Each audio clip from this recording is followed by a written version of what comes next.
assuming this video even gets any views in the first place, this comment section is going to be a battlefield.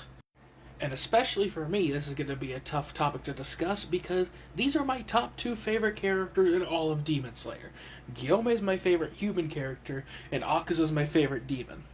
So, a hypothetical of who wins: a full power Gyomei versus a full power Akaza in a 1v1 fight. And for me, I know that author statement of no Hashira could win a 1v1 against any of the top 3 Upper Moons, but I personally just don't see it. Like, purely based on what we saw the characters do, I think Gyomei has a chance. I'm rooting for Gyomei's side, and I want to preface this before anyone gets the idea. Just because I say that I think Gyomei wins doesn't mean I think it's easy. Whoever you think wins this fight is going to be an insanely hard-fought battle. This is a hypothetical of a full-power Gyomei, all the amps he gets in the Infinity Castle, versus a full-power Akaza. So I'm personally leaning towards Gyomei winning with, extreme difficulty.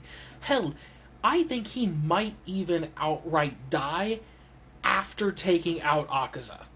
Or, if he doesn't die, he's going to be so beaten and battered that he'd have to retire like what Tengen did against Gyutaro. And finally, I've been rambling for too long, the reasoning on why I think this. Akaza, his opponents in the Infinity Castle, were Tanjiro and Giyu. Both had their Slayer marks, yes, both were marked Hashira, they are both extremely powerful. And Giyu was at least comparable in a sparring match against Sanemi.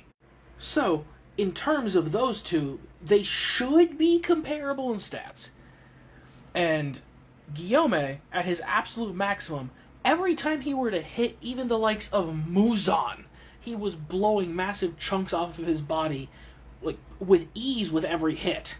And even when it was just him temporarily 1v1 in Kokushibo, he was holding his own. Now, this isn't me trying to say that he's comparable to Kokushibo, that would be outlandish. But I believe that purely due to the fact that he could even last even a little bit in a fight against Kokushibo, he should have a pretty decent chance of lasting a significantly longer time against Akaza.